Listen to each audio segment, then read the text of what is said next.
Hey Matt, what's up, buddy? Got your video here. We're gonna go over it. I'm gonna show this in real time, and then I'm gonna slow it down and kind of break down some of the movements. You'll also notice that I've only added 3 of the clips that you sent me because the rest were phenomenal. Your plyometrics were all incredibly solid. I don't see any inefficiencies there. These are the only ones that we've got some movement errors, some technique problems, things that could potentially cause injury. And so I'm going to go over what I see and how we can help you. And then included with this video will be your first phase of the program, which is 4 weeks. And it's going to address these issues that we see in this video. So here we go.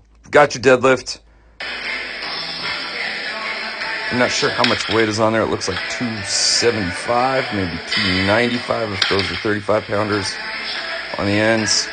All right, so real quick, let's go back and we're gonna look at the number one fault that we've got here. So right there, boom, back rounded. So there's a couple problems. One, you've got a really rounded back, and if you like your back, straight levers are strong levers, so a rounded back, is not going to be very happy afterwards. But how does it end up going from what looks like a semi-good starting position to that? Well, the bar has slack in it, so the actual barbell that you're grabbing. And if we watch it in real time, boom, oh, sorry, that's in slow motion. You punch up like you're really punching. Okay, well, the bar is not going to move because it has slack, but your body does. Snap. So your body has moved several inches, and now the bar is starting to move. So you finally took all the slack out, but at that point, you've already pulled yourself out of position. So let's go back down here, and I want you to see what's going on.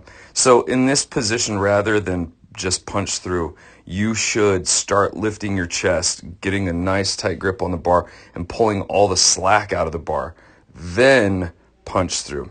But this is where we can hurt our back. So by the time you really start to lift the bar, I'm going to draw some lines here. Your hips are almost the same height as your shoulders. So what's going to happen is this bar is barely coming off the ground, but your hips, you can see how much higher they've come. They can't go much higher. And it's at this point right here, so let's undo that and we'll draw another one. We're still at the same angle, maybe even a little bit flatter, that your legs have hit full extension. They can no longer push. So the only thing that can actually force the bar to go up, sorry, I drew that angle, and that's really what it should be. The only thing that can force this bar to go up at this point is if you hinge at your lower back by driving your shoulders up. This means the lower back is going to take an absolute beating. Okay? So here we go. We punch, boom, it knocks us out of position. Our hips fly way up in the air. And now you can no longer push through the floor, and you've got to lever all of this through your lower back. Now, the last fault that we want to take care of, you're probably asking, well, then how do I circumvent this? One, you need to push through the ground and keep your chest up higher. The last thing that we want to look at is your head position. So if we zoom in here, and I get this little guy right here, you've got a kind of rounded back, but then you're straight, and then look at your neck. That big kink in your atlas could cause major neck problems. So where should your eyes be? Down. We want a completely straight, neutral head position. That will save you some serious neck pain. All right, so let's go on to the next thing. I've kind of told you everything here about your deadlift. So we'll go on. I think we got the squat next. And with the squat, oh, please tell me I can see your feet. That was the only fault. No.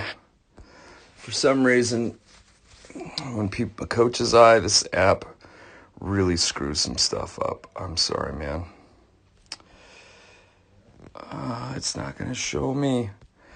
Anyway, on the squat, I'll maybe have to just redo it somehow with the squat. Your knees are really far forward. Your heels are coming up. And so I'm just going to re-record this and send you a squat video. Basically, you're disengaging your knees first, and you're putting all the weight in your knees by putting all the weight in your toes. Like, you should disengage your hips first and shove your butt so much further back. It's hard to see from the rear view, much easier to see from the side view, but that's your major fault. What it can cause is some bad jumper's knee issues, just a lot of inflammation, a lot of shearing force on your patella tendon. So nothing's wrong movement-wise other than your skill. So, like, we just need to change your technique up a little bit. And then lastly, you don't have a valgus during the squat, but you do have a valgus knee position during this jump. So valgus knee position.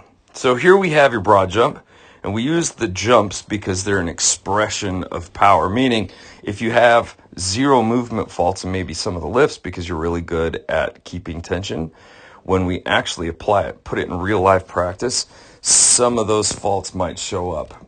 And the valgus knee position is probably the worst one. One, because you lose a ton of power. And two, this is how we get non-impact ACL injuries. So what is a valgus knee position? Valgus knee position, let's put this in slow-mo, is that you've got your knees collapsing inward on one another. And you can kind of see what your heels are doing. Your feet are rotating out. And so because your knees are collapsing in on one another, you're losing a ton of force. But this is also how, like I said previously, we get a non-impact ACL tear. Why does this happen? So you've got a great broad jump, but there's a couple of things that are happening here. You can kind of see those knees collapse in now. So we'll start with the major ones. The major ones, you have some muscles around your hips called your glute medius, and your abductor complex. They are what help create external rotation. And by the looks of your deadlift and your squat, the muscles on the back side of your body, not the front side, it's called your posterior chain, are quite weak.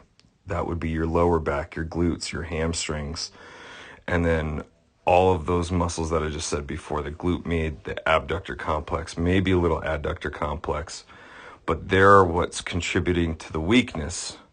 Now, I also think you have some overactive musculature, and that's what's causing your feet, again, it's kind of hard to see, that's what's causing your feet, like as you go down to launch, come on, keep moving, you see how your feet kind of buckle and then twist in there?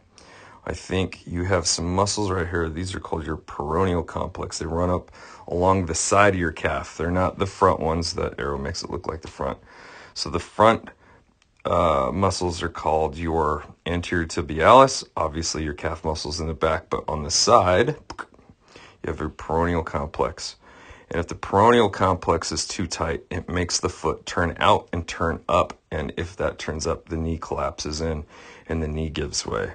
So I think it's twofold. I think you got some weak muscles. Well, I know you've got some weak muscles because of the deadlift and the squat. But I think you also have some tight musculature. So we're going to really work on your posterior chain, your valgus knee position, and then you got to be like foam rolling and massaging the crap out of those guys, okay? Your peroneal complex. Matt, other than that, looks good, man. I'll have that to you here in just a second.